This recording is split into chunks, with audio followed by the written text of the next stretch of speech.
Yeah. Yeah. We got it. We got New 52 booklet. it. Somebody clip this. Welcome to Under Two Capes Live. I'm Jared. I'm here with Gabe from Comical Opinions. What's up, dude? Good afternoon. Thank you for having me. I appreciate it. I don't get invited to a lot of stuff, so it's good to be here. Anytime, dude, anytime. But let's start off. I have a standard question I always ask all my new guests. So what got you into comics? Oh, well, you know what? It's the age-old story of, you're a little kid and you're in the middle of like a bodega or a five and dime or a gas station or whatever you can think of, and you just pick up the comic because it was there, it was cheap, and this is years ago. I'm no spring chicken, or parents got it for you, whatever, and it just sucked you in, and you've just been a fan ever since. And that's my story in a nutshell. Oh, sweet, yeah. With me, it was kind of complicated because it was like the new 52 had just started and I didn't have to read anything, unless, of course, you're talking about Batman or Green Lantern.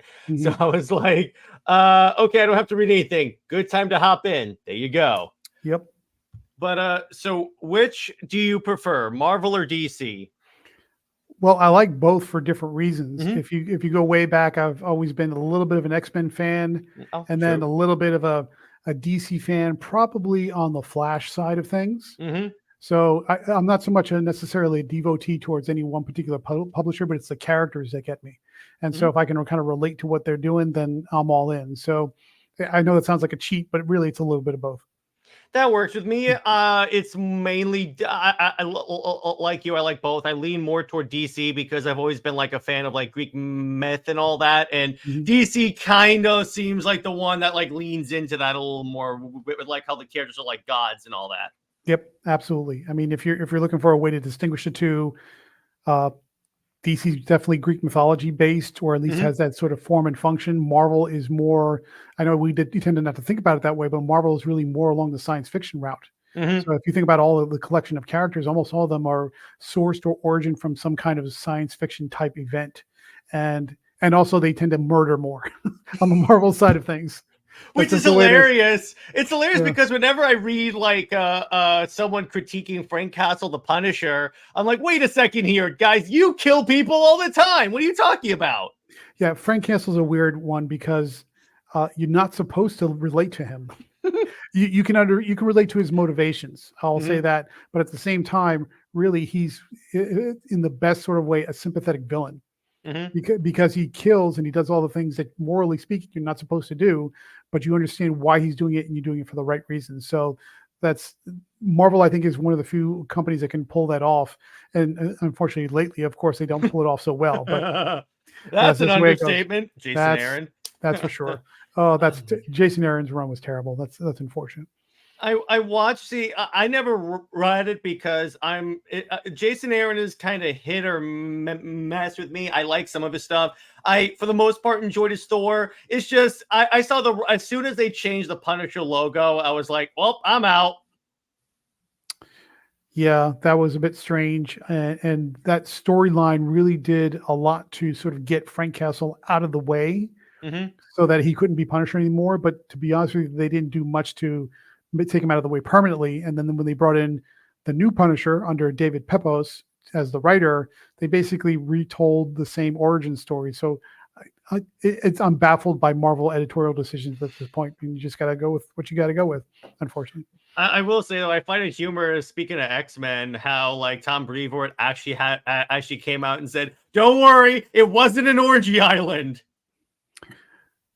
Well, that's what he says. That's what he says. But that's not the reality of what happened. I mean, I can forgive, for example, the whole throuple thing between Jean Grey and Scott and Logan.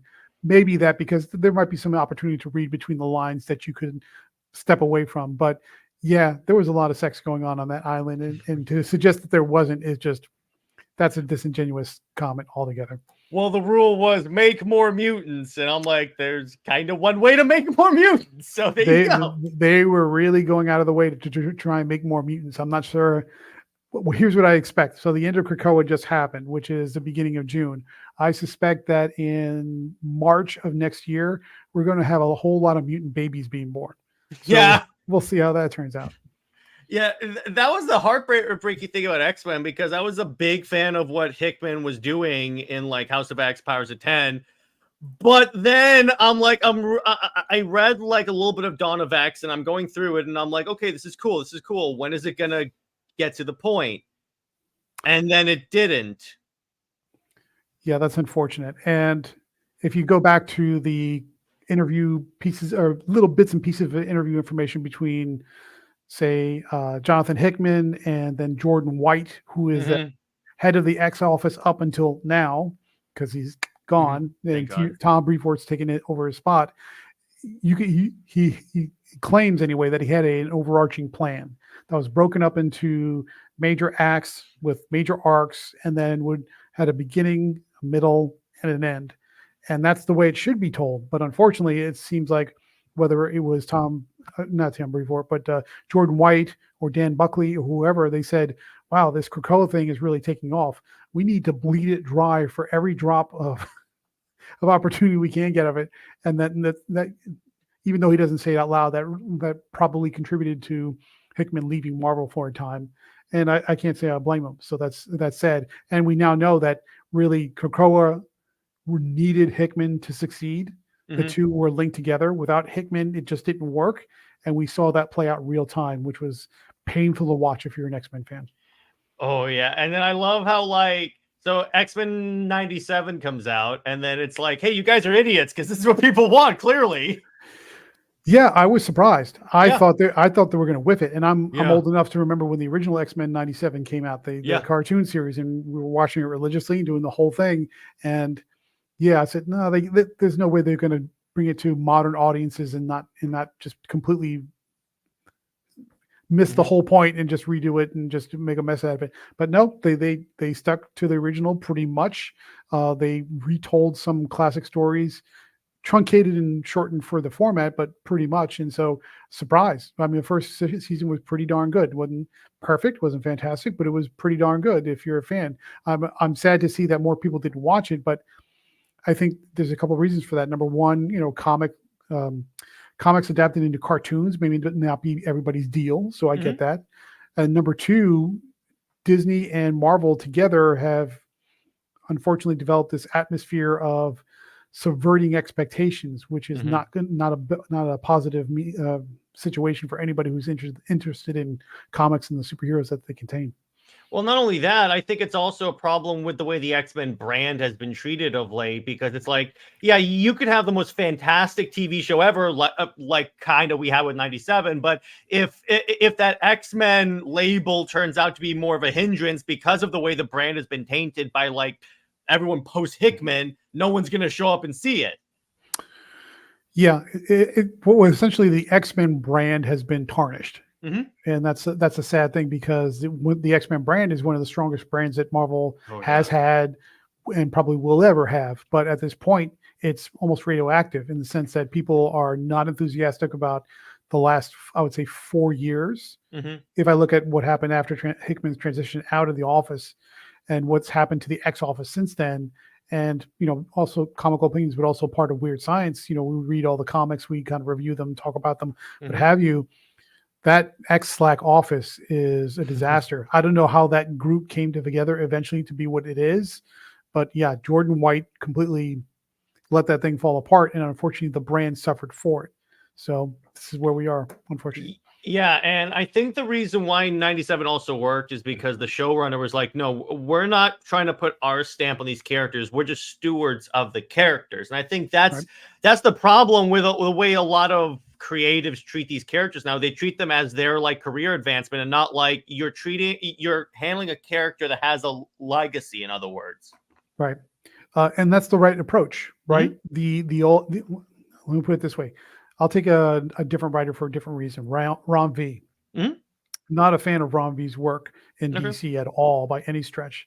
And the reason I'm not a fan is because he gets too lost in his own pontifications and he's very much into decompression, which is telling stories that kind of start threads that don't go anywhere, which if you want to do that for your own creator owned IP, fine, have at it. Everybody keeps saying, Well, the many deaths of Layla Starr. That's what he's known for, and that's what kind of got him on the map. And it's a cool, neat, interesting little story about a character interacting with, resurrection and death and reincarnation and all that. You can't have that mentality on an existing ongoing IP like Batman. That's why Detective Comics is in the toilet. That's why really confusing. It's really terrible. That's why his Swamp Thing run. That's why Swamp Thing run just fell apart almost immediately. People will say, well, he did great on that Future State 2-parter Swamp Thing. Yes, a 2-parter. He had that very limited window. He had to tell that short story. He didn't have the freedom to kind of just go on a meander. Yeah. But when you give him that freedom to meander, you can't do that. So that brings us back to X-Lack and the X Office and Jordan White and all the creators in that. These are ongoing properties. You have to be able to stay true to the spirit of what they're meant to do. When you don't do that, that's how you wind up with Betsy Braddock being Captain Britain. That's how you wind up with exterminators, or as we probably more commonly refer to it as ex-bimbos. I mean, that's how that stuff happens, because you have to maintain a tight control to make sure the IP is consistent with their brand, with the heart and the spirit of what they're meant to be. When you let people just do whatever, that's how you wind up with the mess. Yeah, exactly. And that was one of my critiques about, even on the DC side and Marvel. I think one of the problems, there are a lot of problems with Marvel and DC, but I think one of the ones that I think if they could fix this would really help them out is that the editors have to be able to tell the creatives no, or they are able to, but they have to be willing to tell the creators no, like saying, no, you can't do this because the character has to act this way, and you have to tell the story in a shorter pocket.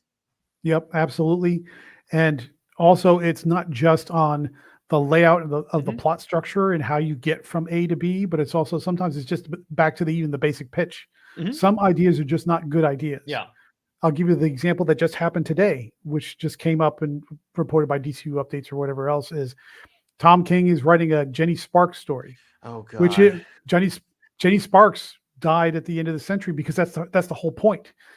Each one of those characters in that Sparks framework or structure is only supposed to be good for the century. They're responsive to the century. For some reason, he's bringing her back, even though the century is over, and he's doing it within the context of a 9/11 story.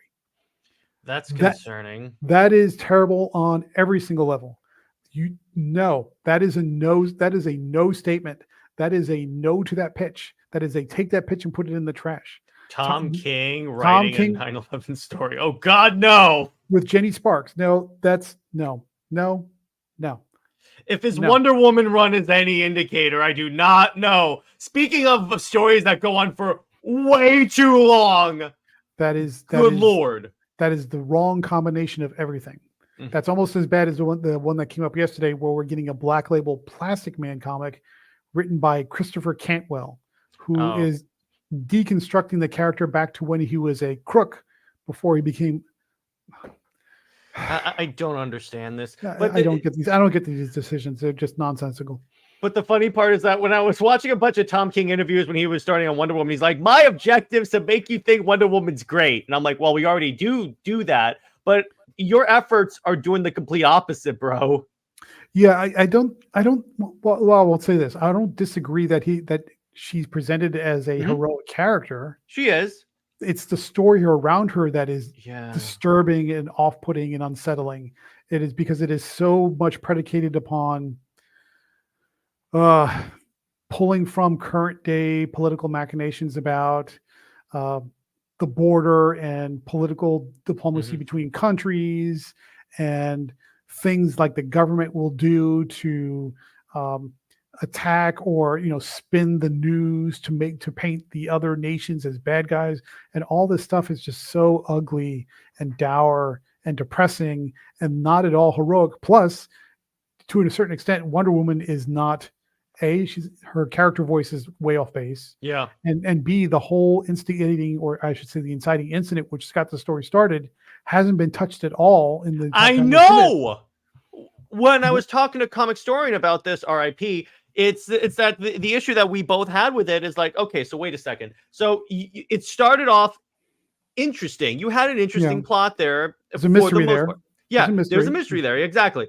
You never revisited that mystery. Where supposedly she's tracking down this blonde Amazon that killed a bunch of dudes. We haven't seen her yet, and we don't know why she did it.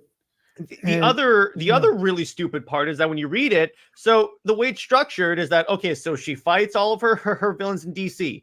She's captured, then like flashback, she goes to on a mall trip with Superman. And okay, fine, I enjoyed that part. Then she's wrapped up in the lasso, interrogated, breaks the lasso, looks like she's gonna escape, and like maybe they're wrapping up the Sovereign part of the story, and then she's back in a cell.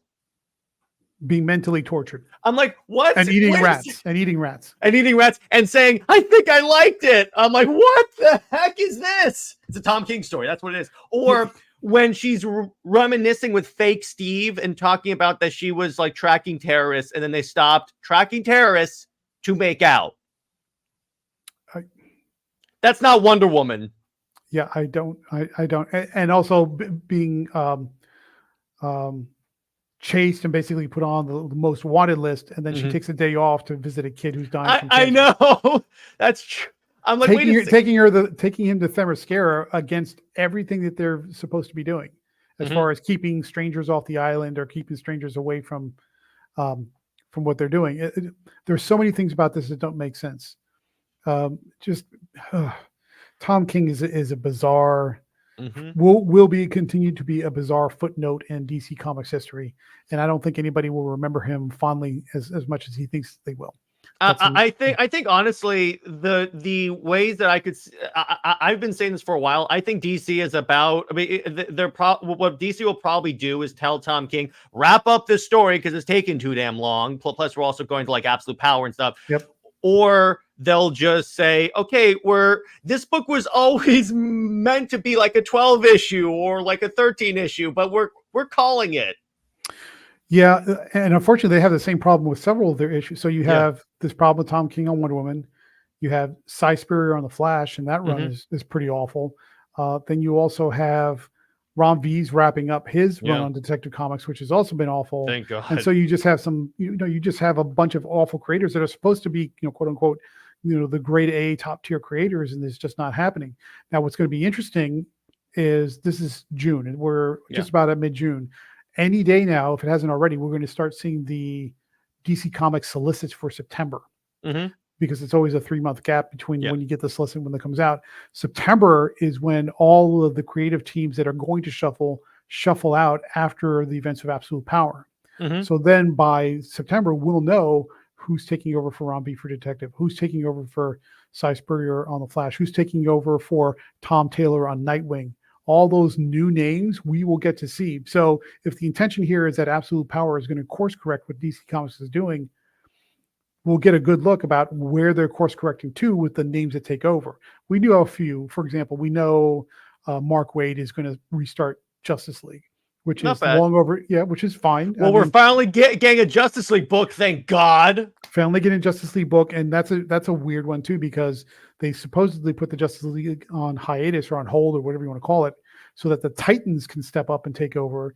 That didn't work. Ever since Tom Taylor took over the Titans, he's done nothing with them. I mean, literally nothing with them. They haven't done anything Justice League level. Because when you think of like a Justice League level threat, it's like worlds are ending level threat. Yeah. But no, the Beast World, no. No, if anything, the recent end of the failsafe arc on Batman, that would have been a good opportunity to bring the Titans in. Oh yeah. The current House of Brainiac story in Action Comics Superman, that would have been a good opportunity to bring the Titans in. There are a plethora of opportunities that have been showing up for them to bring in a large level threat. Failsafe immediately comes to mind because when that arc first kicked off under Chip Zdarsky, Failsafe took out the Justice League lickety split. I mean, that was just a pretty quick put down when they attacked because he had all these traps set up. This would have been an opportunity for the Titans to come in and at least give Failsafe a run for his money, and that would have showcased how the Titans could step up and do what the Justice League on their own traditionally couldn't, and it was just a wasted opportunity. Well, let me ask you this: do you think they're gonna shuffle out King on Wonder Woman though? That's the question. That would be my hope. That's my hope. But I don't know it's going to happen that fast, because there does seem to be some indication that the story he's working on is still going to go on for a while longer. Now, if he rolls off in September, great. If he doesn't, I mean, I can at least hope that he'll roll off maybe by the end of the year or the beginning of next year. Who knows? But yeah, I think we're stuck with King for a while. And if you're a Wonder Woman fan, my heart goes out to you, because you're not going to get any relief anytime soon. Well, here's the thing. It's because I started the run because I was like, okay, you know what? It can't be any worse than what came before it. And I'm like, well, yeah, we had Clunrad and the Greek gods invading Earth, and the whole thing with those milk gods and all that weird stuff that they were trying to do. I mean, I think they were just trying to be topical in maybe like a Mark Russell kind of way, and it just didn't work. It just really did not work. And well, you know, Wonder Woman, you guys are going to just, and then they moved from Wonder Woman under Clunrad, and they moved into the whole trial of the Amazons, which didn't make a darn bit of sense. No. The way that played out. So we're stuck with it for a while anyway. Wonder Woman fans, my heart goes out to you. Yeah. This is a run that I'm sure is going to be one of those ones that's like, said, okay, and King wrote on Wonder Woman. That's it. That's all we're going to know. Sovereign is not going to be her Joker. No, as a matter of fact, I think everybody's very much in favor of forgetting that Sovereign ever took place. Yeah, so. And you know what's interesting? I said it's very interesting that the Trinity part is taking place in the future. So DC is like, hey, we don't want to explore this. It could happen. It's like how Future State was. It's an alternate future. Yeah, the Trinity thing is really bizarre, because she popped up in I think it was a follow-up to, it was Lazarus Planet or something. I forget exactly what the situation was there. Or Lazarus Planet event, the Lazarus Storm event, whatever you want to call it. That was probably the worst character introduction I've ever read in my entire life, because she came off so the person who's so obnoxious and off-putting and just like somebody who just like scrapes your nerves, and with the intention of saying this is Wonder Woman's future daughter. And like, what? No, what? Wonder Woman wouldn't raise somebody who's this bad, and it's not even her daughter. And now we come forward to learn that it's the daughter of the Amazon who killed all the men in the beginning of the Wonder Woman series, which is fine. But at the same time, I think they're sort of implying that Wonder Woman will adopt her at some point in the future, probably, and be her adoptive mother. But still, even as an adoptive mother, how could she raise somebody that is so personally irritating? Personality is ridiculous. The first part that really, when I was reading the King run, that really was off-putting me is when it shows a flashback to like the tournament. Then Wonder Woman punches her mom in the face. Yeah. What the hell is this? I get what he's trying to do. He's trying to basically say that these are women, but they're warriors first. And that part of being a warrior is when you step on the battlefield, you give it your all. It doesn't matter who you're up against. But that whole thing with punching her in the face, also pulling the gun because she used a gun to try and shoot her, and then trying to develop this whole sort of hierarchy, or I should say leaderboard. Like, you have to fight each other to determine who's going to be the one that leaves the island and eventually heads back to man's world, or however you want to put it. Could have been done better. It could have been done, I would say, with less, angst. Because that's really King. It was really like overdone with the angst and the melodrama, and I think that just kind of made the whole thing feel sour and not as noble as it should have been.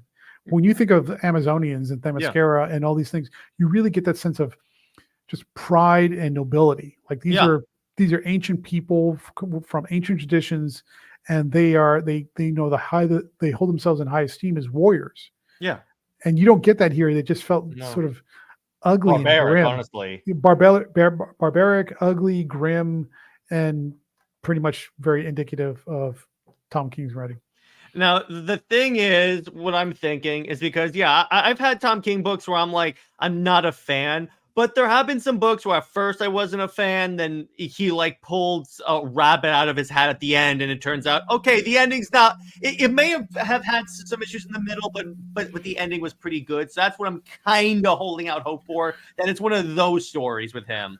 Yeah, it might be that, but I haven't seen anything like that in a while. I think the one that was weird, but maybe came close, but not exactly, was Supergirl, Woman of Tomorrow. And the reason, and you put all the other aspects aside, which are terrible, that the fact that it's a blatant ripoff of True Grit, the fact that it presents Supergirl as a wildly out of character for who she's ever been, a drunk swearing sailor, basically, and then put her on, basically, for lack of a better term, on a murder revenge quest.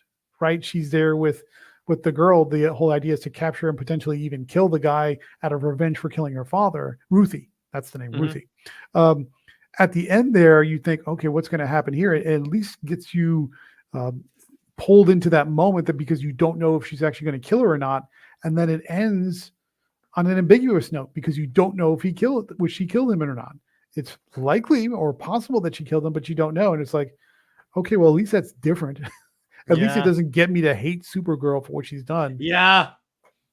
And then, I don't know. Yeah. King's a weird one.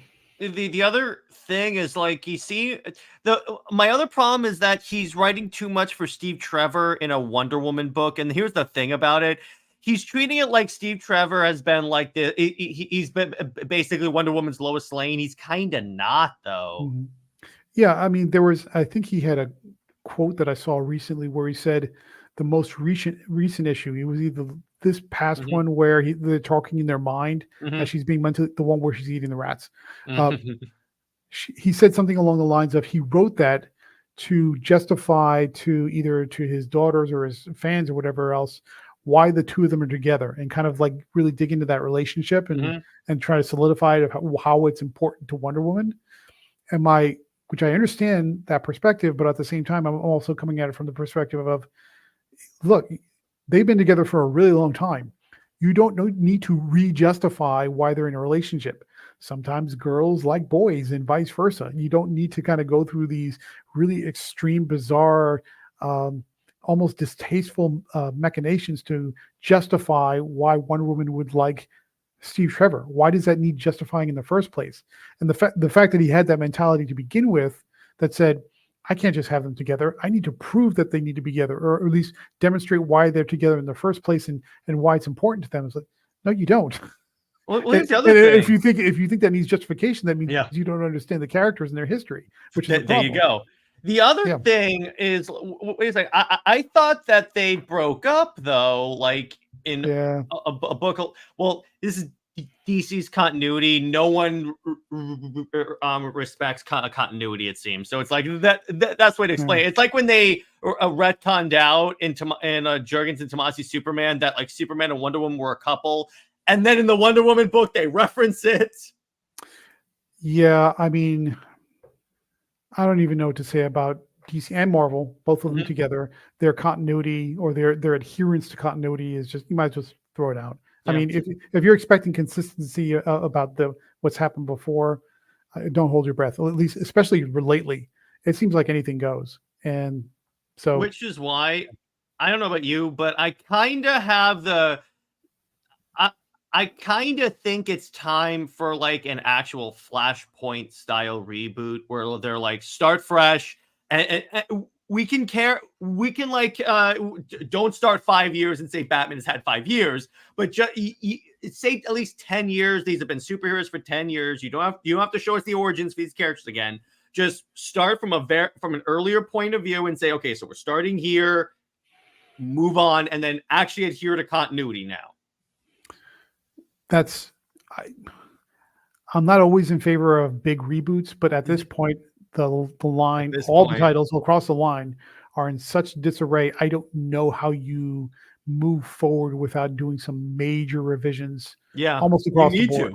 There are a few bright spots. I like World's Finest, but technically speaking, World's Finest just sort of exists in its own pocket because it doesn't pay attention to anything else that's going on. And you couldn't even tell where it is in the timeline. Yeah, because Robin is still, I think, Dick Grayson or maybe even Tim Drake. So I'm not even sure about that. I think it was Dick Grayson last time I checked. Could be. I mean, if you looked across the board, like which ones are doing well to maintain their timeline and going forward, maybe Superman, probably Green Lantern. Yes. And That's about it. Mm-hmm. So if you wiped out everything else, I don't think anybody would even blink. Now the question is absolute power the universe that's going to do that, or the event that's going to do that? Mm-hmm. I don't see how that's possible with the lineup they have. Mm-hmm. Failsafe is still just a physical robot, Yeah. a powerful one, but a robot. You have Lady Queen Brainiac, which is brand new, so we don't even know what she can and cannot do. And then you have Amanda Waller, Mm-hmm. maybe because she has access to time, tech, and some other things that are in an assortment of laboratories. But is that enough combined? Is there an obvious opportunity to reset everything? I don't know, but we'll find out, I guess. Yeah, the closest opportunity that they had where it would have made story-wise sense to do a reboot would be like Dark Crisis, if they did it then and said, hey, because the multiverse was being affected eventually, so they could just say, okay, we're starting fresh.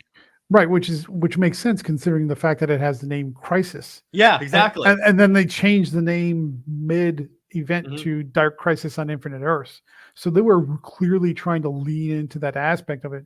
But if you peel back the layers and just look at what did they actually accomplish from the time they start to the time they finish, literally almost nothing. Yeah.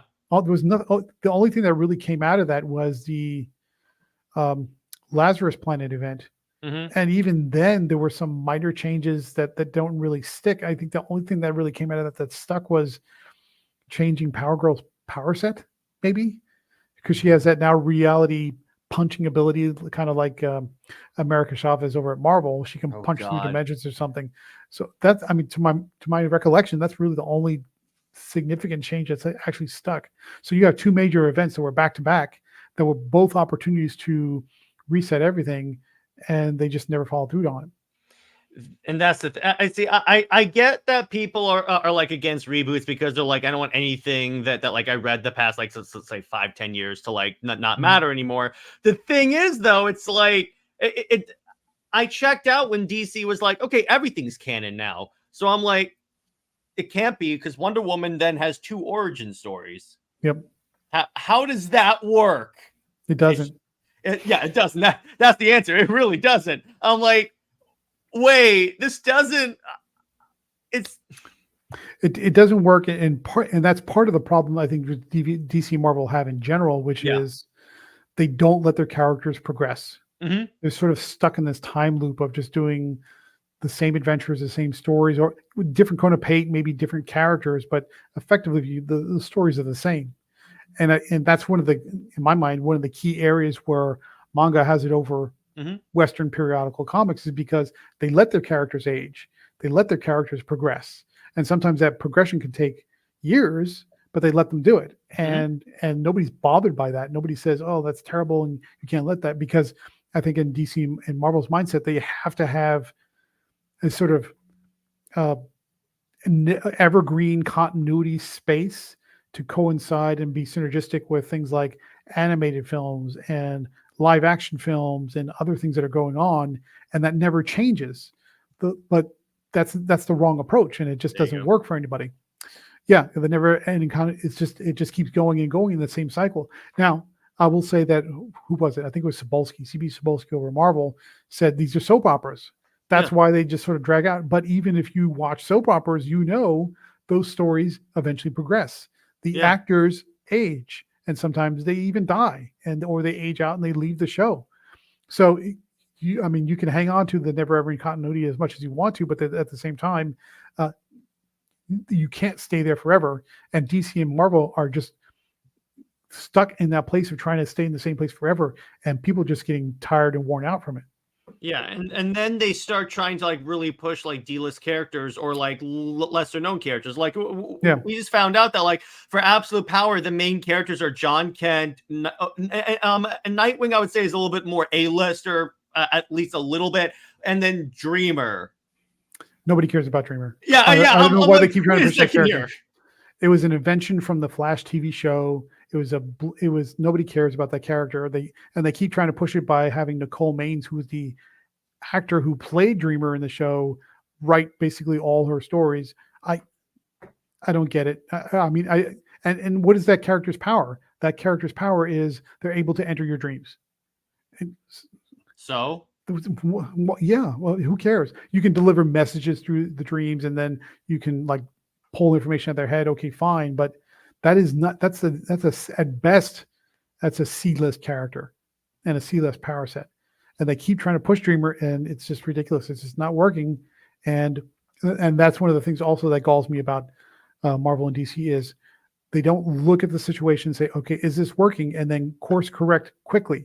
They let things linger too long, and people just get fed up with it, and that puts readers in this almost endless cycle of frustration. That's not a good place to be.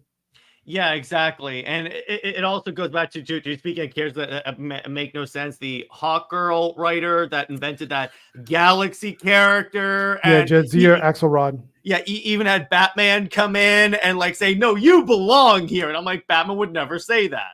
That was a terrible miniseries from a terrible writer that accomplished nothing. And it's sad because I got excited because I'm like, hell yeah, Hawkgirl series. And I look at the first issue and I'm like, nope. Well, I think there was an opportunity there because in the recent up team number of retcons, they got Hawkgirl disassociated from the other Hawkgirl, which is Shiara, right? So in other words, the current Hawkgirl is now out of that resurrection and not resurrection, the where you come back to life over and over again. That reincarnation. Sorry, yeah, there's the R word there. Got her out of that reincarnation cycle, so she could be Hawkgirl, but not be beholden to that legacy. Well, okay, I'm not sure why you did that in the first place. Just let Shiara go, but they wanted to keep Shiara. Okay, fine, which is another problem. They can't just let people die and stay that way. But okay, so if you take her out of that resurrection and reincarnation cycle, what are you going to do with her that's different? How can you make her a different Hawkgirl, or how can you have her stand alone? And I think Jadzia Axelrod was trying to do something with that, but it failed miserably. It was just awful. It was just awful. And then nobody cares about Galaxy. Nobody cares about Galaxy. And it's a stupid character with I think an unclear power set. She somehow can manipulate energy frequencies or something. And stop. You're wasting paper. You're wasting time. And it just seems like at a business level, you're almost convinced that Marvel and DC have a certain set of titles and characters that they use with the intention of taking a loss as a tax write-off. Yeah. Because there's no way on earth any editor in their right mind thought that Galaxy Hawkgirl team-up book was going to go anywhere and be popular. It boggles my mind that anybody thought that was a good idea. And so they either have the most incompetent editorial staff ever in the history of the company, true, or they're intentionally allowing books to just go that are terrible because they know, well, if it's not good, we can either take a tax write-off on it, or we're making enough on Batman that we can take the difference over here. Yeah, I think it's more on the Batman side because it's like they publish so many Bat books. I think basically I call it essentially the Bat cushion. They're like, it's okay if this doesn't sell that well. It's okay if Wonder Woman doesn't sell well. We'll make up that money with Bruce's books over here. Yeah, well, not so much anymore because if you go back and look at the sales numbers back from pretty much January on, Image is overtaking Batman with all the Transformers and the Energon titles with G.I. Joe and all that stuff. Really good. All good stuff. The latest miniseries Scarlet was not that great, but okay. Didn't they kick Tom King off of Batman because Hulk was outselling Batman, supposedly? I don't know if that was the exact reason. I will say that when he got past his first major arc on Batman, well, let me back up a little bit. Yeah. When Tom King was brought on to Batman during the first major arc, he had a lot of strong editorial oversight, particularly from Jeff Johns. Yeah. So Jeff Johns knows the characters. Jeff Johns knows how to write pretty much everybody across the board. Except for Wonder Woman. When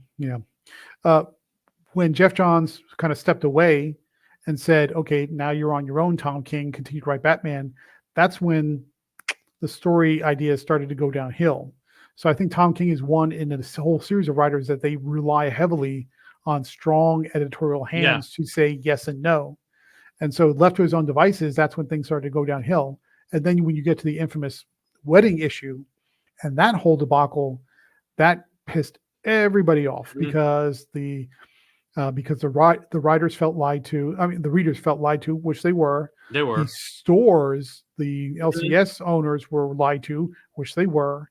And then Tom King's playing up this whole thing that going on talk shows. Yes, it's definitely going to be a wedding. He would show up to a convention with bodyguards because he said he got death threats, which he didn't. Sure, he did. That was a made up story, and he brought the bodyguards to kind of give that impression to generate like controversy and hype, but it was all fake. And then so eventually you get to this point where Tom King and his antics were overshadowing the popularity of the book he was writing, and not in a positive way. So people were like now getting turned off on Batman because they were turned off on Tom King, and I don't think he's outgrown that habit since. No, I'm sure that that's probably part of what's going on with Wonder Woman, because reportedly the Wonder Woman editor is like a close friend of his. So I think she's at the whole thing. I trust you, Tom. Do whatever you need to do. So she's at the whole, do whatever you want. I'm not going to oversee you. And I'm like, this is not working. Yeah, and I think that's the story across the board, because what I'm seeing is when you leave the writers to do their own thing without a strong editorial hand, that's when the messes get out of control. And the reason I say that is because if you go over to Image, look at the Energon universe, which is the G.I. Joe titles and the Transformers titles. I'm going to put aside Daniel Warren Johnson because he's already fantastic on his own. Yeah. But if you look at things like Joshua Williamson on Cobra Commander, and even to a lesser degree, even though I didn't particularly like the first issue, it didn't do a lot for me. The first issue of Scarlet, written by Kelly Thompson, was okay. So what that tells me is when you have somebody like a Robert Kirkman, who is Skybound, who is the one that actually licensed all those titles for Energon, and he's determined to make sure there is not going to be one comic that comes out of this shop that's terrible. They step up a little bit. Yeah. So Joshua Williamson, for example, over at DC, he has a strong reputation of not sticking the landing. And he architected all those terrible things like Dark Crisis on Infinite Earths and Lazarus Planet, whatever. They were all awful. All of them. They were all awful. And so what that tells me is that he's not getting support. He's not getting strong editorial oversight, and it just turns into a mess. But you bring him over to Skybound, and you get somebody like Kirkman on top of him that says, this is what you can do. This is what you can do. Let me see your script. Okay, this script isn't good enough. Punch it up, make it better. Then you start to get something decent out of them. Yeah. So if there's a lesson there for Marvel and DC, it's just that the editorial staff is not doing their job and making sure that the writers are not doing a good enough job vetting the writers, vetting the pitches, and making sure that the quality of the scripts when they're turned in meet the standard for their publishing brand. Yeah, exactly. And and that's very true. Tevia asked what your favorite Energon universe comic book is. Mine's Duke. I think Duke was very good. I would say I'm still on board with the main Transformers comic from Daniel Warren Johnson. Now, I also like G.I. Joe Real American Hero. Yeah, that's good. But technically speaking, that is a pocket universe, whatever you want to call it. That's not part of the Energon universe. I like how they kept that going because that still had a solid fan base. And they're like, we're not going to piss those people off. That can still go, but we'll also have our G.I. Joe book in this one. Yeah. So and that's a good thing, because Larry Hama's built up a fan base for years now. And so the idea of just taking the existing title that he was writing, keeping the writer, maybe bringing on some new artists, but artists who are kind of in that deep, dark, heavy hatching line, deep shadow mentality, like Chris Mooneyham, who was being artist for a little while. Smart, very, very smart. So, and then keeping it separate so that you didn't try to change it into something else. Yeah.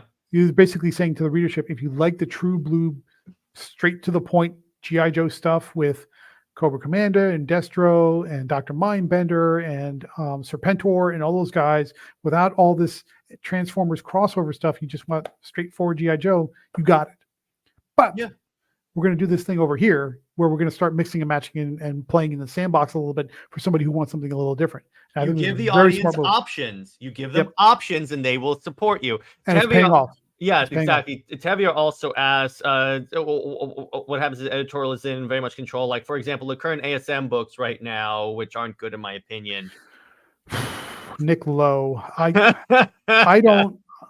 I don't. Oh my goodness.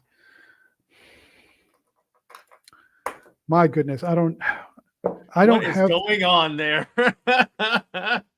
I'm going to say, I know this is recorded and people are seeing this, and I try not to be that kind of guy. So, But if I was given the magic wand about what would you change, I'm just going to put it out there straight.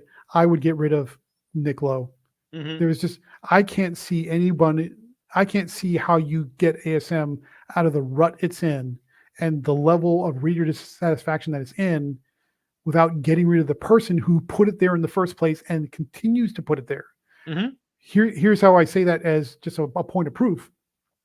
Look at Ultimate Spider-Man. I was about to say that. Not the greatest story in the world. I'll be honest with you. It started strong, and Mhm. now Hickman is meandering. I don't know what his problem is, but okay, he's meandering.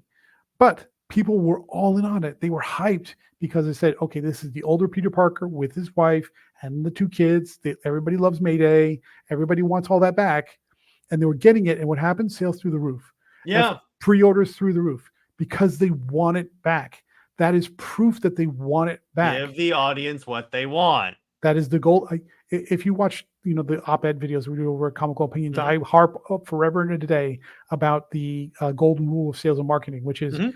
you give readers what they already want.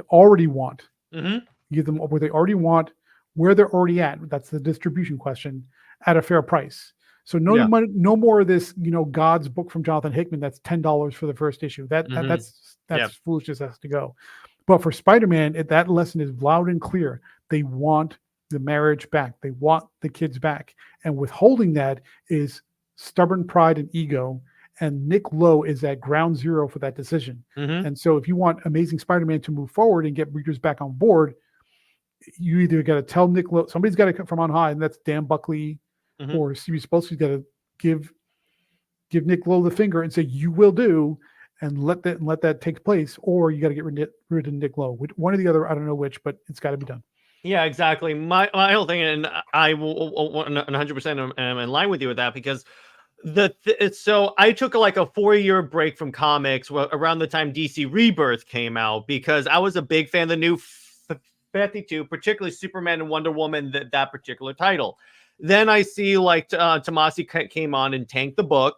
And then in Rebirth, basically the creative staff for Rebirth Superman was like, no, you should like this. You should enjoy this. And I'm like, it's not your responsibility to tell me what I should like. You can make recommendations, but you still provide to me what I want first. That's the way this transaction works.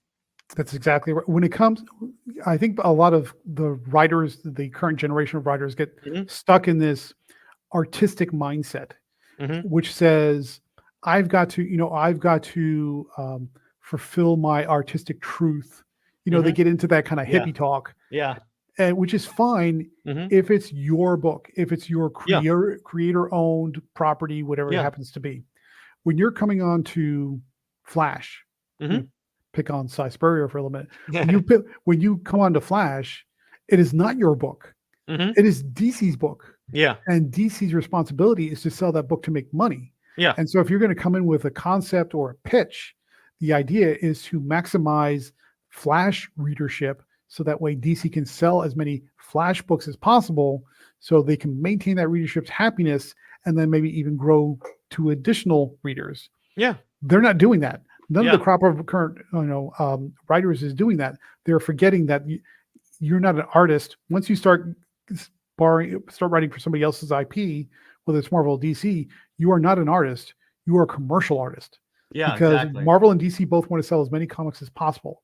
And if that is your goal, then that is a commercial transaction, which means you are a commercial artist. And so the whole idea of this, I got to speak my truth and I have to write just for myself. Nonsense. Editors have to know exactly who the reader audience is for each character or book title. And then the writers that they put on those titles have to adhere to what that audience wants, whether they like it or not. What sorely is needed, which is not happening, is you have to have editorial staff that's in place that says you're either going to write to make this audience happy or you're out of here.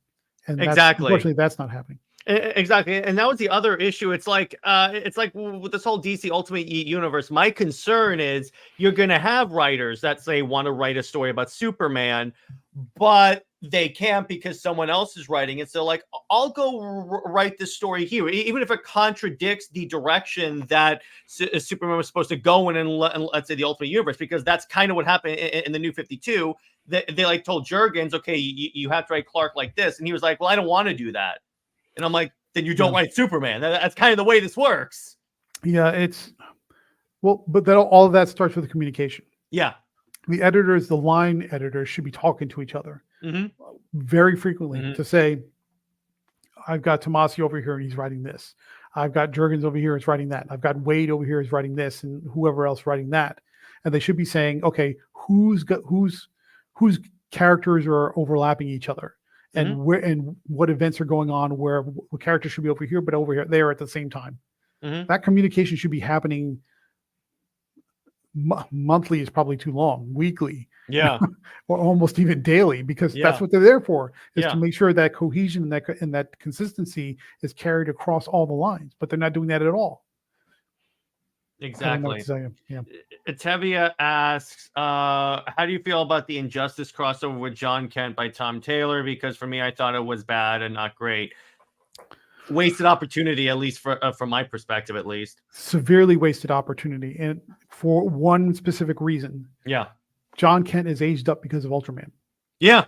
That the whole reason that situation came about, which everybody dislikes, I think at this point. I don't know anybody that likes that whole thing that Bendis invented.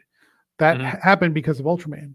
Yeah. So even though DC, again, stubborn, not going to undo that. And I can think of at least 2 or 3 different ways where we can undo or de-age him, and it would make sense. Okay.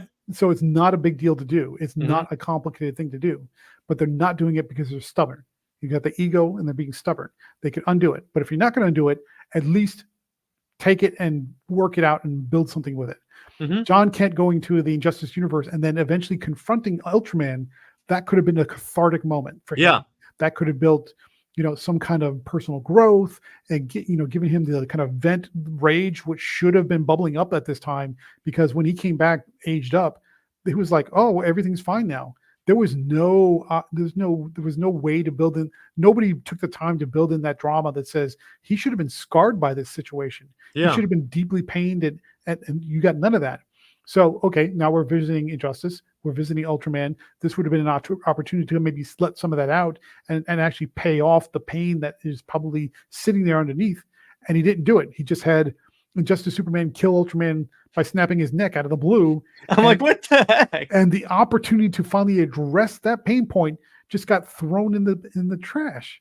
But you also, again, you also had an opportunity with Injustice Superman, and then he just hugs him, and I'm like, wait.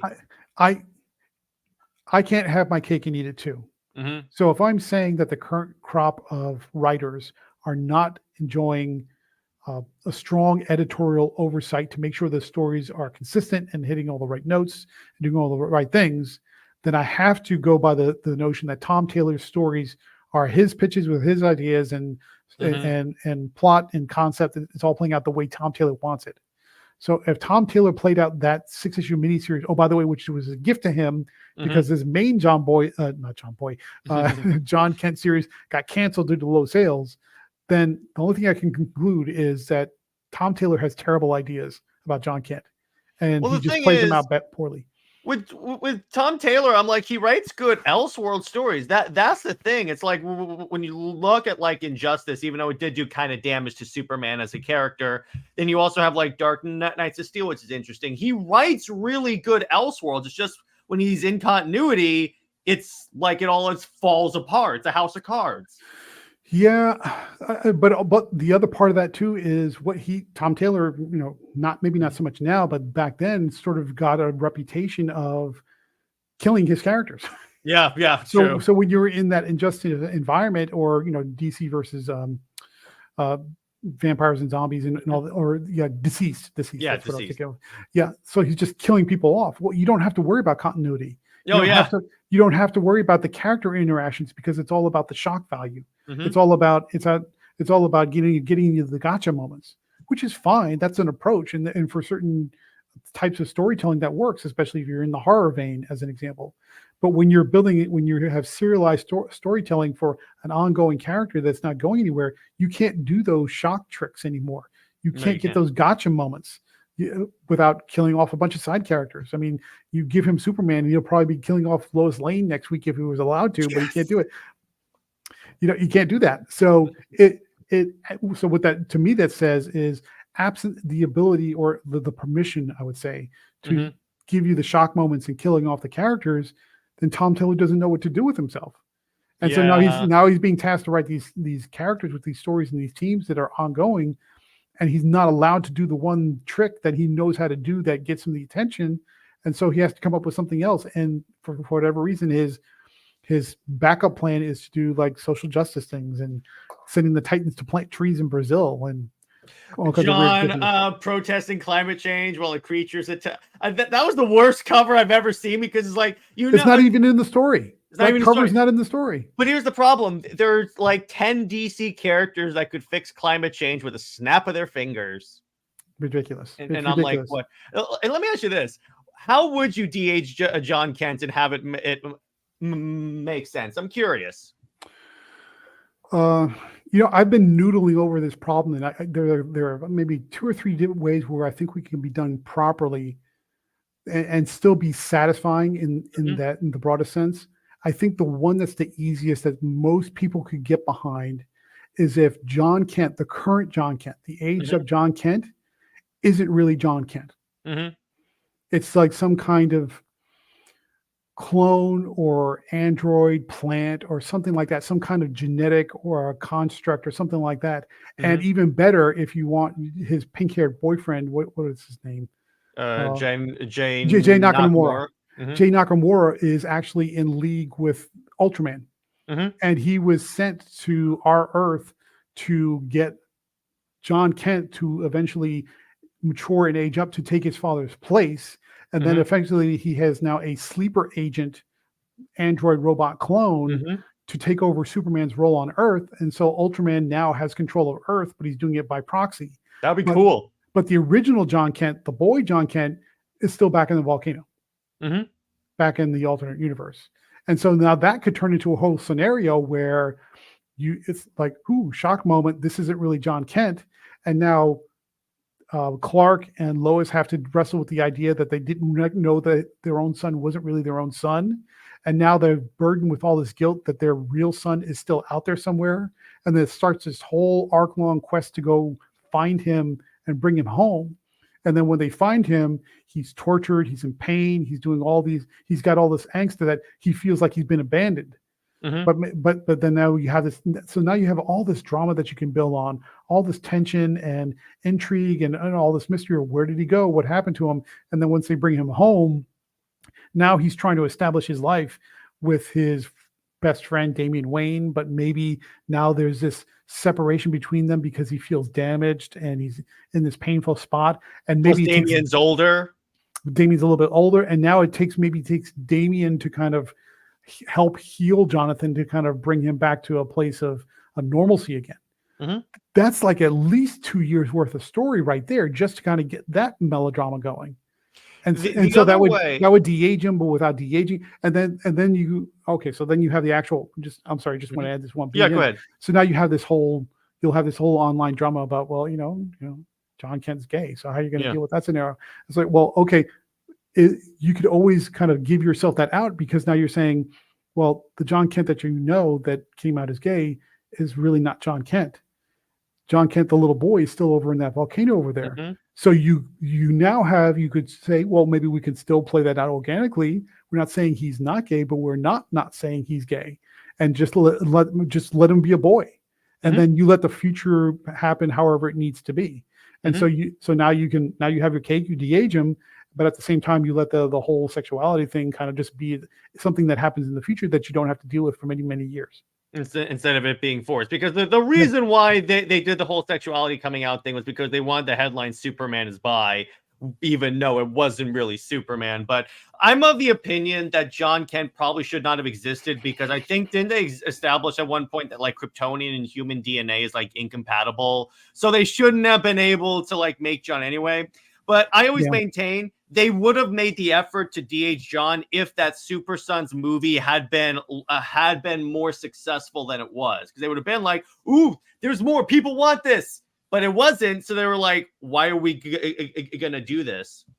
Well, this is another example of where the big two are doing the exact opposite thing of what the manga companies do, right? Manga companies, they'll put out a manga, and if it's really successful, they'll do an anime. The manga always comes first. Anime always comes after. Yeah. But when they do the anime, it's almost shot for shot, point for point, exactly like the manga. They don't deviate. And then they have films. And the film's the same way. We'll do like one of the major arcs in however long the series is, but it's still point for point, shot for shot, the same as the manga. They're in complete harmony with each other, and people don't mind. And then they do like, trade paperbacks or whatever else of entire arcs or whole volumes, but it's still exactly the same story. They don't do anything different. You get the concept and you just duplicate it across multiple platforms. Marvel and DC don't do that. Yeah. What Marvel and DC do is they'll have their comics, right? And then at some later point, they'll do an animated film or a live action film, but they'll do a variant of the original story. And then what happens is somewhere along the line, some editor gets the bright idea that, oh, they like the movie version of that character and that character story. So let's go back and now change our comic version to match the movie version. Yeah. And then it turns into this weird cycle of variants and derivatives that start to really pull you away from consistency, instead of just saying, here's Crisis on Infinite Earths. Just do Crisis on Infinite Earths. Don't try and change it. Here's Nightfall.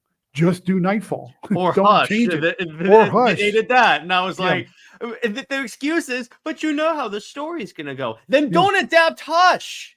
If you don't want to adapt the story, oh man, you're gonna get me riled up on that one. People are fans of stuff. Yeah. If you take the stuff and change it, you're changing what the fans like. Yeah. It's not about your artistic vision. It's about, again, you're a commercial artist. Give the fans what they like. That's the lesson from manga and anime is they like the manga, so we're going to do anime and just give them more what they already like. That's exactly what should be happening here. The comic comes first, then you do your animated films or you do your live action films or your TV shows, but they should be, understanding that you have to make some, pacing changes to accommodate the new platform, right? Because you're not going to do one panel at a time, but it should be pretty much one for one, shot for shot, the same from one medium to the next. Just give them more what they want.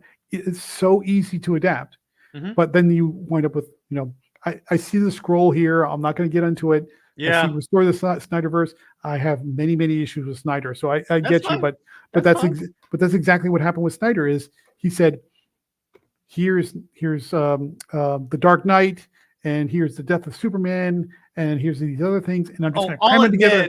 I'm just going to cram them together, this hodgepodge of stuff. It's like, no, that's not how that works. I'll admit, as much as a fan of his stuff as I am, I also have critiqued that I wouldn't have combined the death of Superman and Dark Knight Returns in BVS. Absolutely not.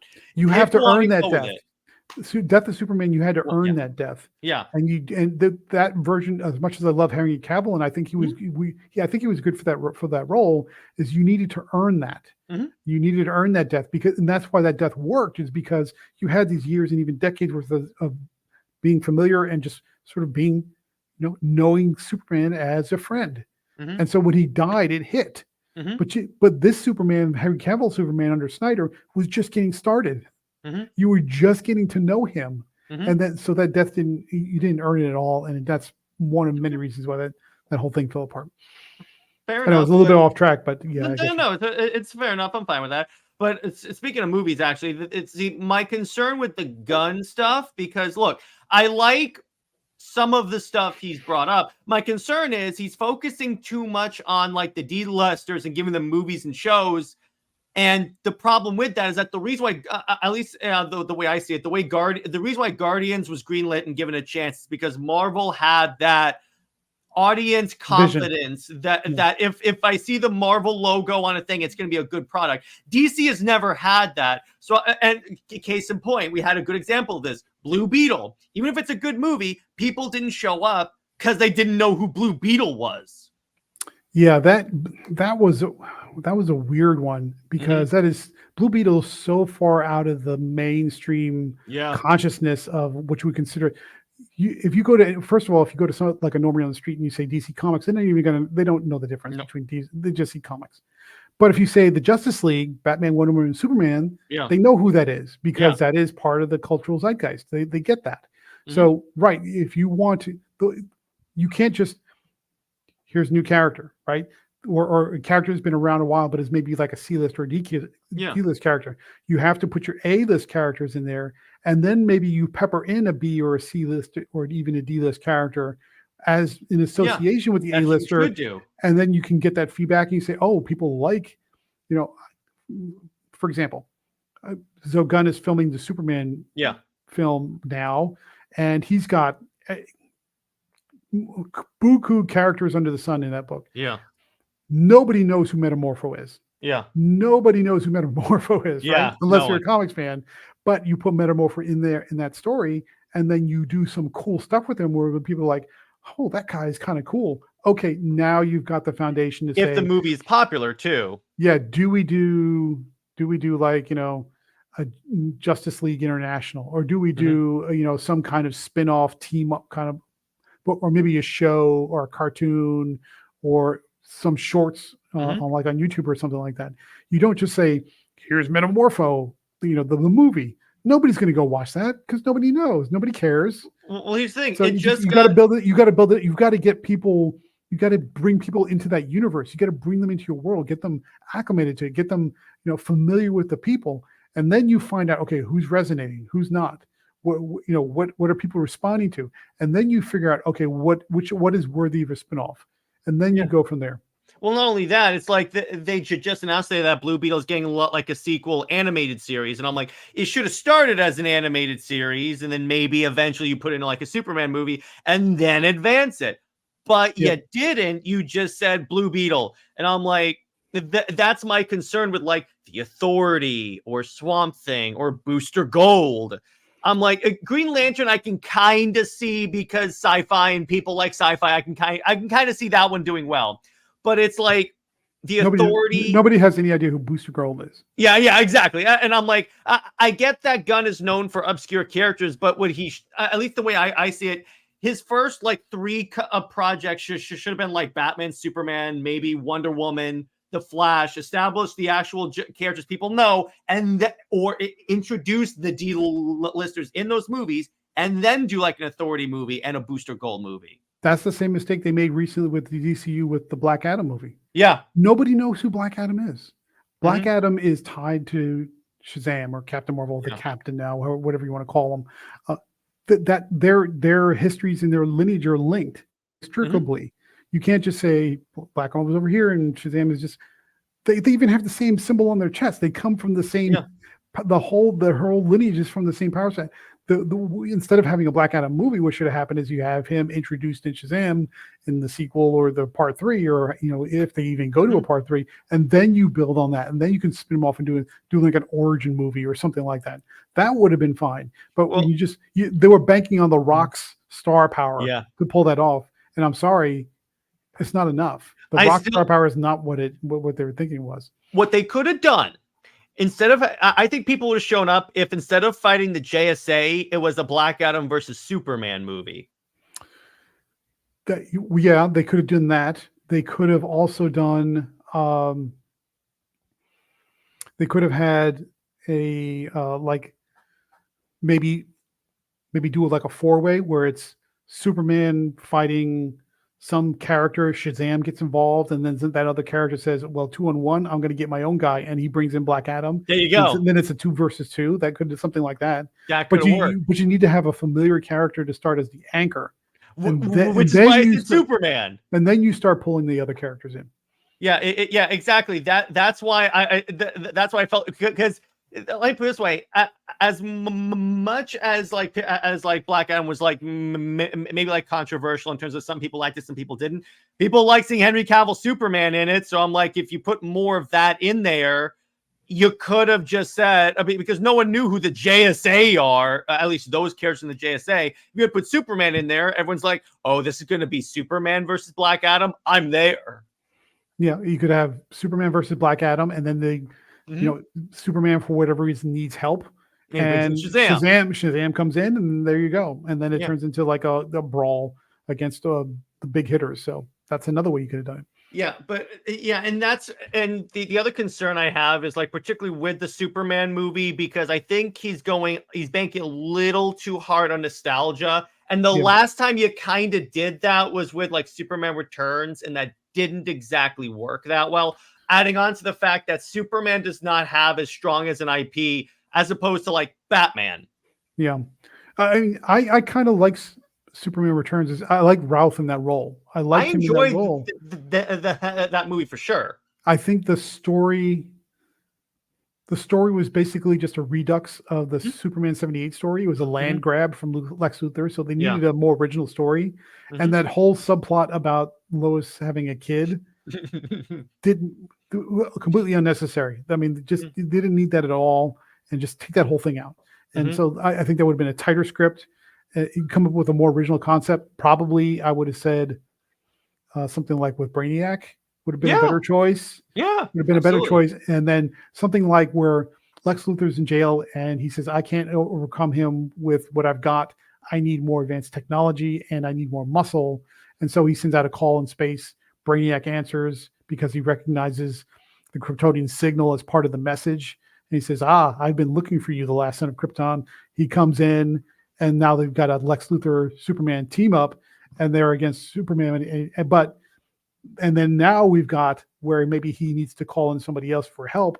And now you've got the beginnings of a Justice League starting to take shape. There you go. That's how they could have done it. But it's like the thing is with that is like, I get what he's going for with like Superman in terms of like a Gunn's character. It's just also with the reveal of the suit, it didn't exactly go over the way they thought it did. Because here's the thing: as much as I like the new 52 suit, like the suit that he revealed does not fit him. Yeah, I don't mind the suit because it looks like a combination of the new 52 suit and the suit worn by the guy on the current Superman and Lois show. It's got that same kind of like textured fabric that feels like it feels more like a suit with a lot of like bumpy texture to it. So it looks like a combination of that, which I don't mind at all. But the picture was terrible. It was just a terrible way to present it. He didn't look heroic. You couldn't get a good look at it. It looked like it was dirty or battle damaged in some spots. And it's like, okay, this was your big wow moment. This is the big moment to get said, here's the new Superman in town. Just do this. It could have been just as simple as the pose. It could have been just as simple as a pose. Yeah. He didn't want to do it. He wanted to do something that felt a little bit more consistent with the tone of the story, but it was just not a good way to present that new suit. And you don't even really get a great look at it. You get a sort of good look. I mean, because what you see might be completely different when he's standing or flying or whatever else. And so now you've got a little bit of sour taste.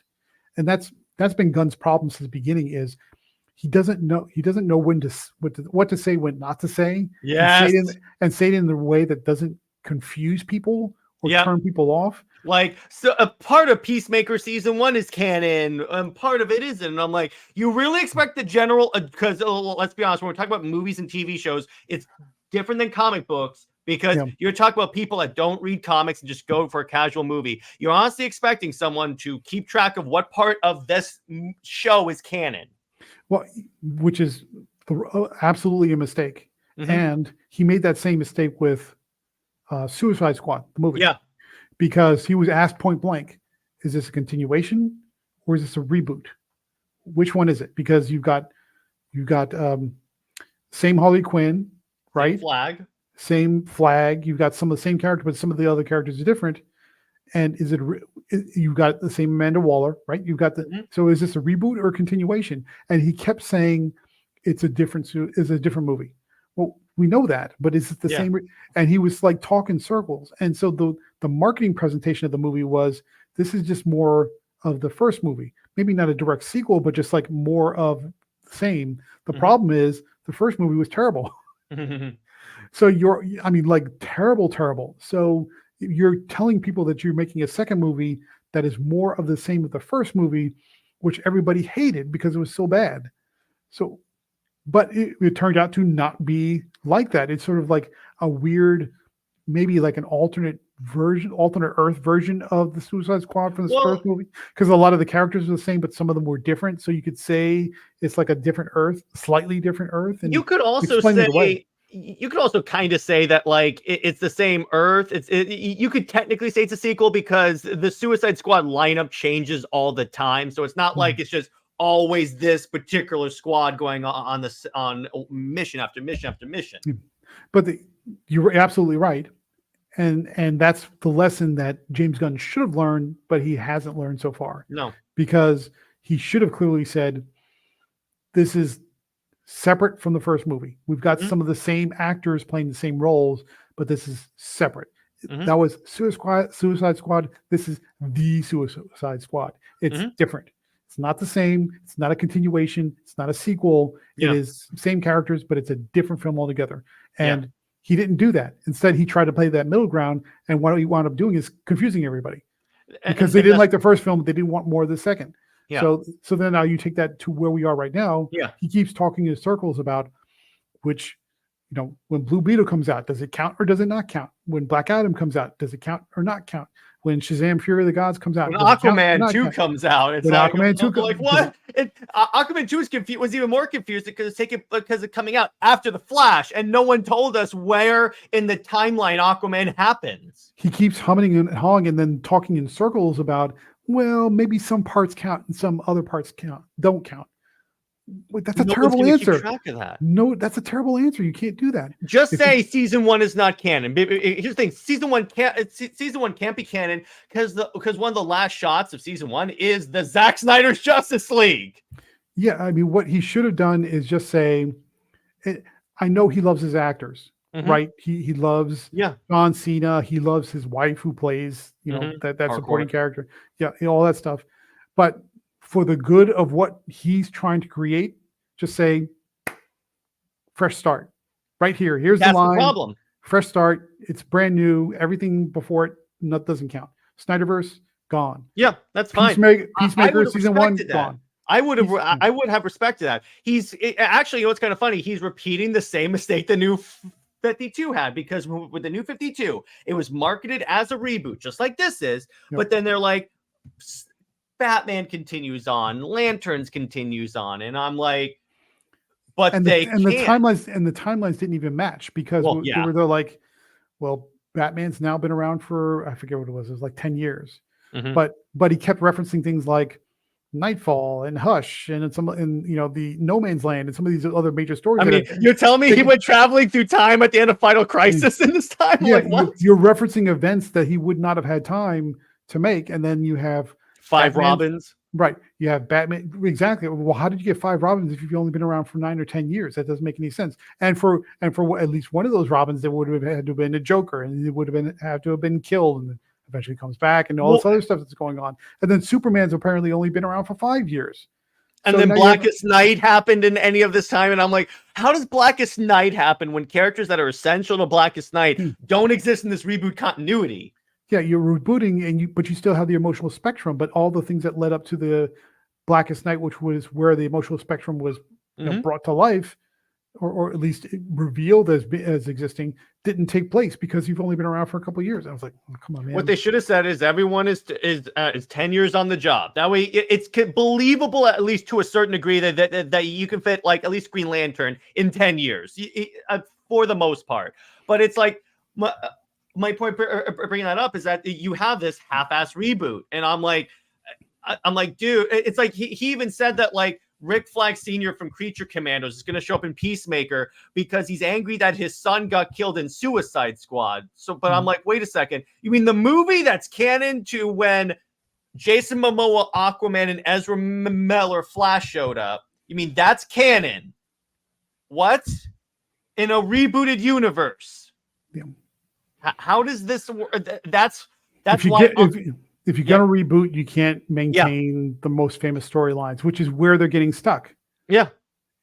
And so that's the problem, is you have a choice. You can either reboot the universe and then start everybody from a baseline and then move forward, or you have to let the characters age. Yeah. You have to let them age up and eventually to die. Now, you can take many, many years to do that. It doesn't have to be today. We don't have to say, well, I've got to kill off Batman, by the end of the year. No, you can stretch that out over a decade or two, but at least move in that direction. Exactly. And then that will allow the character to progress. That will allow new storylines to come up. That will allow for new scenarios to happen, because now you've got an older Superman and maybe Tim Drake. Mm-hmm. Damn, oh God! Tim Drake. Speaking of messed up characters, but maybe Tim Drake kind of takes steps up a little bit and becomes a sort of Batman temporarily, or like periodically, or something like that. Like put on the cowl for the first time. Or Damian, you're already doing that in the backups with Trinity for Wonder Woman. You're seeing Damian as Batman wearing that sort of weird trench coat kind of cape setup. Could do that, but you have to eventually start phasing Bruce Wayne out, and then eventually you can get to the point where you say, "Oh, look, here! I just met this kid on the street. His name is Terry McGinnis," and then start making that a possibility. Yeah. But you have to let them age. You have to let them get there. And that means letting go. Yeah, true. But the stories don't go away. Nightfall doesn't go away. The Long Halloween doesn't go away. It's still like you still have the comic book in your hands. You could always go read it. That's the thing.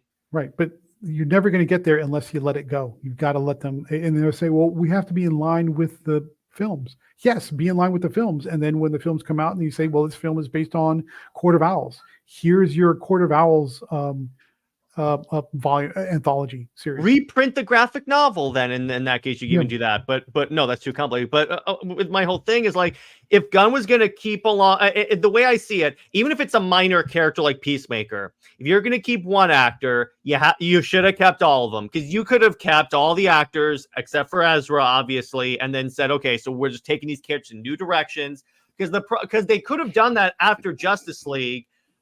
I think if they had immediately after Justice League started with like a Man of Steel 2, a Superman movie, and then put Superman more in the line of what they wanted to go with first, then instead of like following up with like Shazam, then I think they would have been able to like rebuild the DCEU, in other words.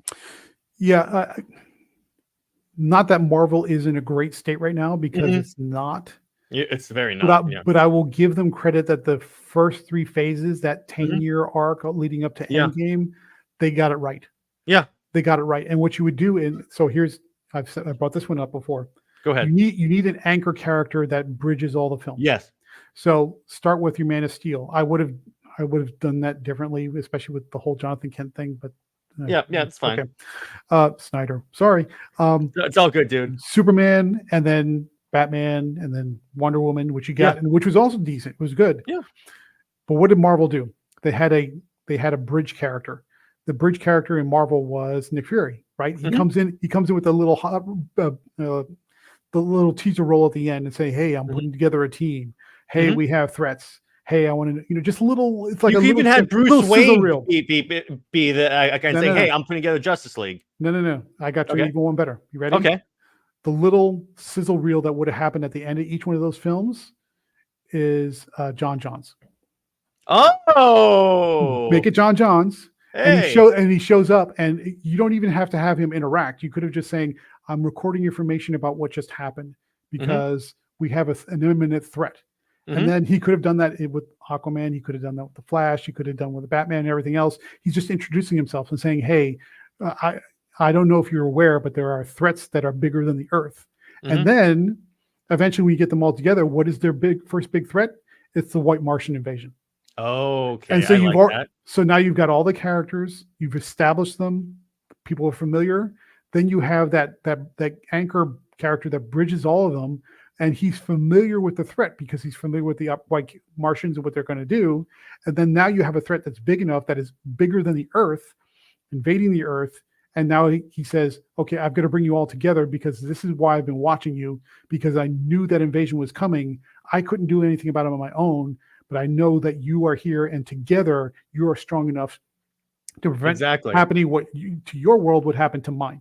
The other and then thing you could have done, and then you could have done. That's the Mhm. same thing with happening with the Avengers. It was Yeah. they seeded Nick Fury in through, Mhm. and then you had little hints about Thanos and the Chitauri invasion. Mhm. It would have been the same thing. Now, some people might have said, "Well, then it's the same thing." It's like, yeah, but the JLA It works. better. It would have, and the JLA would have done it better because everybody understands the concept of Martians and an invasion, and they already know the Justice League, and you built them out. It's the same model, but it worked. It worked. And it would have been so straightforward to do because Marvel already did it and they did it well. You could have just done it exactly and just improved on it. Well, it's because I don't necessarily blame Snyder totally for that. No, I don't blame Snyder because for that, here's why. Because Warner Brothers came to him and said, Justice League now. Because he wanted to do a Man of Steel 2. Because particularly of like with the whole Batman thing. I said, the whole Batman killing people in BVS, I think would have been a little bit more palatable to people if they had preceded that with an Affleck movie that showed Robin getting killed. So you see the fall of Batman. And then that way, when you immediately first see Ben Affleck's Batman, he's like branding people. You understand. And pretty much, I'm like, okay, I get why he's at this point. Yeah, but this is you're right. But that's exactly the problem is now this is an older, sort of like more cynical Batman, kind of like the Batman you expect from the Dark Knight, from Frank Miller's Dark Knight. The general audience doesn't know that Batman. They don't know what he went through to get to that point. They don't know how he got grizzled and jaded and cynical. And so they're like, wait a minute, why is this Batman so violent? That's not Batman. You know, so, believe it or not, a lot of people, when you say Batman, they still think Adam West Batman 66. So that when they see this, they're like, ugh, that's grim and dark and depressing. So again, I don't necessarily blame Snyder for that because first of all, he's not the only writer. You had the Chris Terrios and you had, you know, the David Goyers of the world and all those guys putting the scripts together. But yeah, I mean, you have to start with people know, and if they don't, and if you have main characters that you need to have in the story, somebody that's not a side character, like a big important character, like Green Lantern as an example. Well, you have to introduce them in a way that tied with somebody else that they know, make that association, and then you can build on that. But again, Warner Brothers screwed up in so many different ways with the DCEU. I mean, you could pick that apart for years. But if it was me and I was going to redo it and do it the way I would have used John Johns as a sizzle reel character like the Nick Fury, and then use him not only to kind of gather the team, because traditionally he's always been like that head, you know, the watchtower guy that's up in the space station and watching over everybody, but also he has that familiarity where you could say he's the one that sort of acts as the warning system to say a white Martian invasion is coming, and that would have bridged the whole thing together. It would have made a lot more sense. The other thing you could have done is had certain characters interact with the Justice League, and then at the end reveal that they are white Martians to also kind of lead up to that. You could have also had like maybe Hal Jordan was one of the fighter pilots in Man of Steel that was like flying a jet over. All of a sudden they say, okay, well, watch out, high balls. That way they go, that way you kind of introduce, okay, Hal Jordan's here just to establish he's here. And then in a later movie, you could like flesh that out, and then he gets the ring and such. Yeah, you could even, you could have even had it that, for example, the way Hal Jordan gets his ring in the traditional canon, right? The Lantern ship comes across. It's who is it? Tomar Ray? Is it Tomar Ray? Abin Sur. I'm thinking the other one. Abin Sur crashes, but you know, they didn't really get into a whole lot of like excruciating detail, or at least not so much detail that if you change it wouldn't matter. You could have had it that Abin Sur crashed because his ship was damaged during a quick excursion with Martians. Like white Martians. There you go. And that would have been, so not only did I get my powers because, you know, I was considered worthy because I have the strong will and I'm a fire pilot who's fearless. Now my origin is tied to that event. And people will say, well, that's not canon. But yeah, but that's such a small change that it actually makes that interconnectedness make more sense. But it doesn't really change the canon in a way that throw things off. I mean, it's still the same basic principle of the story. Plus, the animated movies have kind of gone back and forth on why Abin crashed. So there is a little bit more of like of wiggle room into how that particular event happened. So I think you probably could have gotten away with that. Yeah. So even the film with Ryan Reynolds kind of play with that concept a little bit too. I still say that movie is underrated. The effects were kind of iffy, but in terms of like an overall story, I don't think it was that bad. The mistake in my mind, the mistake there was introducing parallax. Yeah, that's a mistake. You have to work up to parallax because that came later, and it was so. And that's not parallax too. That's clearly not parallax. And it's such a big thing that related to Yellow Lanterns and all this other stuff that's going on. You weren't ready for that yet. You had to start. I won't say you have to start small, but you have to start when the characters are just getting their powers and getting first introduced. They're like rookies. You have to work up to that. You can't just give them the big thing all of a sudden out of the blue. You got to work up to that. And so parallax was too big. It was like exactly like the Justice League. It was jumping right to Darkseid.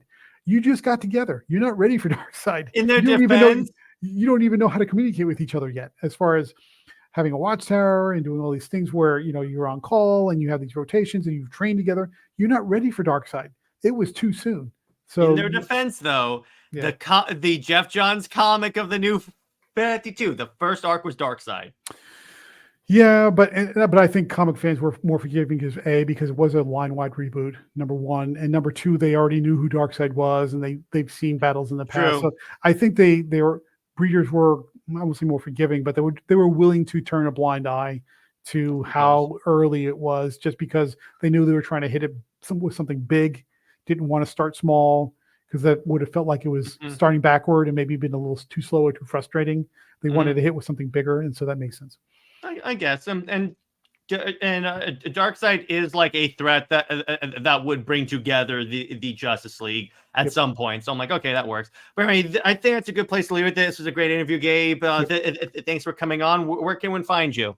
Well, obviously, at Comical Opinions, both on Instagram, TikTok, YouTube. Our YouTube channel is starting to take off a little bit. So if you're not following along, just go to Comical Opinions on YouTube. We're doing reviews pretty much almost every day, publishing them out there, video versions of this. And you get to hear my lovely, sultry, raspy laryngitis voice. We try to do our best. Also because, I'm one of the head writers over at Weird Science Marvel Comics and Weird Science DC Comics. So if you want DC Comics, go to Weird Science DC Comics. If you want Marvel comic reviews, go to Weird Science Marvel Comics. If you want comics on everything else, Image, Zenoscope, Dynamite, and everything, stuff that you won't see anywhere else, and even some like indie submissions, go to Comical Opinions, and we've got it all for you. So thank you very much for joining. I appreciate it. I'm very happy to be here. Anytime, dude. You're welcome back anytime. All right, so everyone, stay heroic. Remember, Lois Lane is Lois Lame, and we'll see you later. All right.